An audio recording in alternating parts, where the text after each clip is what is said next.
जय श्री राम मित्रों। मैं ज्योतिष आचार्य पंडित राज जोशी आप सभी के YouTube चैनल विंध्यवासिनी उपासक में हार्दिक स्वागत करता हूं। जय मां विंध्यवासिनी, जय श्री राम। मित्रों, आज साधना की श्रृंखला में हम मां विजयासेन के विषय में बात करेंगे। मां विंध्यवासिनी विजयासेन माता, इन्हें कई लोग जानते ही नहीं कि ये हैं कौन, किसका स्वरूप है, कैसे हैं, कहाँ इनका स्थान है और इनकी सेवा साधना क्या होती है, इनकी क्या महत्वता है। इस विषय में मैंने कई YouTube चैनलों में पहले भी देख चुका हूँ। इसके विषय में YouTube चैनल में जो तथाकथित चैनल वाले हैं उन्होंने एक भी सही जानकारी माँ विजयासेन के विषय में नहीं दी है। वो जानते ही नहीं है कि है कौन, तो कहाँ से देंगे। माँ विजयासेन माँ विंध्यवासिनी की ही अंग हैं। जैसे माँ भगवती माँ विंध्यवासिनी महिषासुर मर्दिनी दुर्गा स्वरूप है। लोग उन्हें ही विजयासेन समझ लेते हैं या विजयासेन को ही विंध्यवासिनी समझ लेते हैं। ये दोनों ही भ्रांतियां हैं। विंध्यवासिनी वो भी हैं, विंध्यवासिनी ये भी हैं। लेकिन माँ विंध्यवासिनी जो मिर्ज़ापुर उत्तर प्रदेश में विराजित हैं, विंध्याचल में, वो महिषासुर मर्दिनी है, महालक्ष्मी स्वरूपा है, महामाया है। उन्हीं माया की एक तामसिक शक्ति माँ विजयासेन है। माँ विजयासेन वो हैं जिन्होंने रक्त बीज का संहार किया था। माँ अपन जब दुर्गा सप्तशती पढ़ते हैं तो दुर्गा सप्तशती में रक्त बीज वध का वर्णन आता है। उस पाठ में कहा गया है, चंडिका ने अपनी सबसे उग्र शक्ति का आवाहन किया था रक्त बीज के समय में, जब कोई शक्ति काम नहीं आ रही थी। रक्त बीज का रक्त धरा पर गिरते ही कई लाखों करोड़ों रक्त बीज बनते चले जा रहे थे और ऐसी स्थिति में देवी देवता परेशान हो गए थे। कोई भी देवता उनसे पार नहीं पा रहा था। तब माँ भगवती माँ विंध्यवासिनी महिषासुर मर्दिनी ने माँ विजयासेन का या काली का आवाहन किया। अपना सबसे उग्र रूप महाकाली स्वरूपा का जब उन्होंने आवाहन किया और उनसे बोला कि हे काल के, तुम इसको पूरा चाट जाओ। जहाँ जहाँ माँ भगवती के अस्त्रों से जहाँ जहाँ रक्त गिरता था, महाकाली माँ काल का बनकर अपना जीभ बड़ी करके लपलपाती हुई पूरा चाटती समेटती हुई चली जाती थी।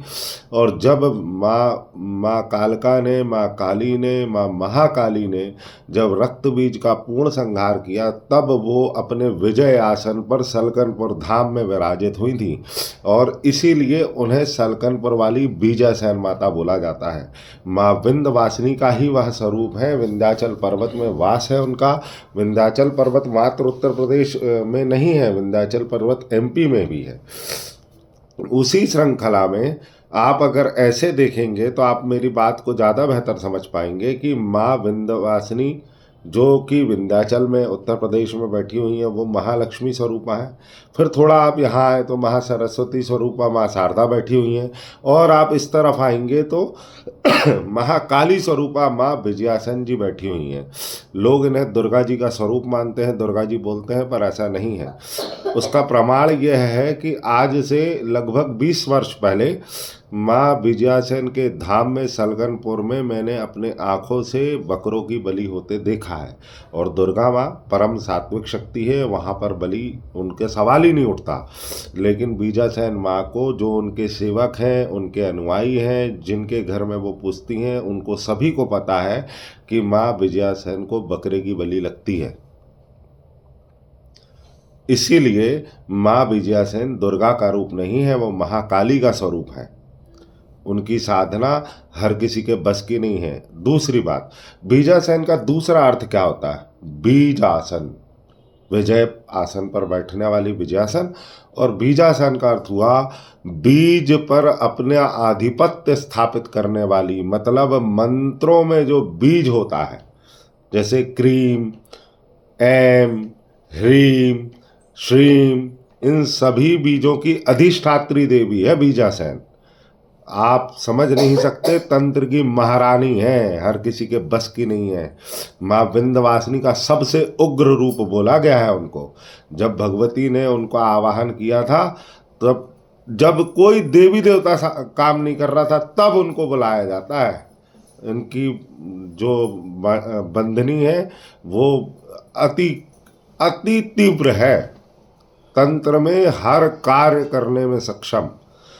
दुनिया का कोई सा कार्य ऐसा नहीं है जो माँ बीजासेन की कृपा से हो ना सके। इनको तंत्र की महारानी कहा जाता है क्योंकि ये साक्षात काली हैं, महाकाली हैं। ये सलकनपुर में इनका धाम है। इसका दूसरा उदाहरण भी मैं आपको बता देता हूँ। उज्जैन में शिवराज चौहान जी ने, हमारे जो सीएम थे, पूर्व सीएम, उन्होंने महाकाल का महालोक बनवाया और बीजासेन में देवी लोक बन रहा है। वो देवी लोक बन ही इसीलिए रहा है क्योंकि वो महाकाल की महाकाली है और उनके भैरव महाकाल भैरव हैं।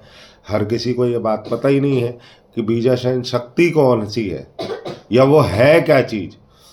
भैया लोग बहुत हल्के में ले लेते हैं, बता देते हैं उनकी साधना ऐसी, उनकी साधना वैसी। जो जानता है वो बता सकता है कि वो है क्या चीज़। पहले आप समझो तो शक्ति को कि शक्ति है क्या। भगवती का मीठे प्रसाद भोग पे भी भगवती बहुत प्रसन्न होती हैं। ऐसा नहीं है कि वो तामसिक सेवा ही लेती हैं, भगवती को मनाया गया है। वहाँ के पंडाओं ने, लोगों ने जिनके घर में पुजती हैं, कुछ ब्राह्मण परिवार हैं, वो सात्विक तरीके से उनको भोजन देते हैं। उनके भोग में हलवा, आटे का सीरा, जो उसको अपन लपसी बोलते हैं, वो अठवाई, अठवाई मतलब छोटी छोटी पुड़ी जो होती हैं वो, कई जगह गुलगुले, पानी वाला नारियल, 16 श्रृंगार, मीठा, फूल माला और गुड़हल के फूल माँ को बहुत प्रिय है, अति प्रिय। माँ भगवती की सेवा में अगर आप गुड़हल के फूल का घी से होम दें, भगवती बहुत जल्दी प्रसन्न होती हैं। इसके अलावा माँ बीजासेन की साधना बिना गुरु सानिध्य में करना ही नहीं चाहिए। जिस व्यक्ति को माँ विंध्यवासिनी की कृपा प्राप्त हो, माँ बीजासेन की कृपा प्राप्त हो और उसे गुरु पद प्राप्त हो, ऐसे गुरु बन जाना एक अलग बात होती है। भैया आपको कान में मंत्र फूंक दिया और आप करने लगे साधना, ऐसा नहीं है। भगवती की पूर्ण कृपा होनी चाहिए। हर गुरु आपको जो मंत्र दे रहा है और आप उसका जाप कर रहे हैं और आपने, अगर आपको मंत्र याद होने के बाद अगर आपने एक माला भी फेरी तो वो एक माला में करंट आता है, एक एक रोम रोम खड़ा होता है आपका, एक तुरंत आभास होता है कि हाँ कोई शक्ति आपके इर्द गिर्द आ गई। तब तो मंत्र में शक्ति है, गुरु ने शक्ति दी है। नहीं तो जपात सिद्धि तो है ही। लगे रहो माला, लगे रहो, घिसते रहो सालों, कुछ नहीं होने वाला, कुछ नहीं होता। इतनी बड़ी बड़ी शक्तियाँ ऐसे ही आप क्या सोचते हो, 4 माला घिस लेंगे भगवती आ जाएगी, जैसा हम बोलेंगे वैसा करेगी? भगवती आपकी नौकर है? कतई नहीं। उसके सबके विधि विधान होते हैं भाई साहब। हर चीज़ की एक क्रिया प्रक्रिया होती है, उसको उसी हिसाब से किया जाता है। हर शक्ति की अपनी एक क्रिया प्रक्रिया होती है। माँ विंध्यवासिनी से आज्ञा लेकर, माँ विंध्यवासिनी की कृपा से आप बीजासेन की कृपा प्राप्त कर सकते हैं, क्योंकि बीजासेन माँ विंध्यवासिनी का ही एक अंश है। ये माँ बीजासेन अद्भुत शक्ति है। चौतरफा बांधने में इनकी जंजीर चलती है, अगवानी चलती है। इनकी अगवानी में जैसा भैंसासुर भी इनके सानिध्य में चलने वाले देवता है। भैंसासुर को खुरदेव के नाम से भी जाना जाता है काफ़ी क्षेत्र में। बाकी नाम मैंने उनके बता दिए हैं, सिर्फ यह नाम मैं नहीं बता पाया था। माँ बीजासेन के अंतर्गत ऐसी कोई सी शक्ति नहीं है जो नहीं चलती। हर प्रकार की कैसी भी शक्ति, क्योंकि बीजों की अधिष्ठात्री हैं। इनकी कृपा से अगर आपके ऊपर माँ बीजासेन, माँ विंध्यवासिनी की कृपा है, आप दुनिया जगत का कोई सा भी देवी देवता हो, आप उससे कार्य ले सकते हैं। का महारथी अगर आपको बनना है, आपको भगत बनना हो, सेवक बनना हो, ओझा बनना हो, तांत्रिक बनना हो, गुनिया बनना हो, चाहे जितनी भी शब्दावली चीज़ एक ही है। आप जो भी जीवन में सफलता प्राप्त करना चाहते हैं, तो सफलता प्राप्ति के लिए आपको चाहिए कि आपको मस्ट है ये 2 शक्तियों की कृपा प्राप्त होना। इनको 3 खप्पर चलते हैं। कालियों में एकमात्र काली स्वरूपा ऐसी है जो 3 खप्पर में भोग लेती हैं। इनका जब विधान होता है तो 3 नींबू, 3 जायफल, 3 का ही चलता है इनका गणित। 7 लौंग, 7 बतासे, ये 7 की चढ़ी में चढ़ती हैं। क्यों? क्योंकि ये 7 बहनें हैं। जब पूर्ण कृपा करनी हो तो। लेकिन जब आप बलि विधान देते हैं, चाहे सात्विक बलि ही क्यों ना दे, तब 3 की चलती है गणित इनकी।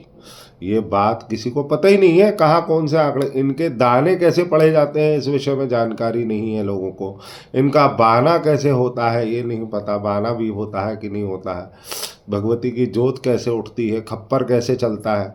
तंत्र के विषय में लोगों को अभी माँ बीजासेन के बारे में ना के बतौर जानकारी है। इनकी साधना सेवा, इनके बारे में आप अधिक जानकारी चाहते हैं तो आप संपर्क कर सकते हैं पंडित राज जोशी 7415330208।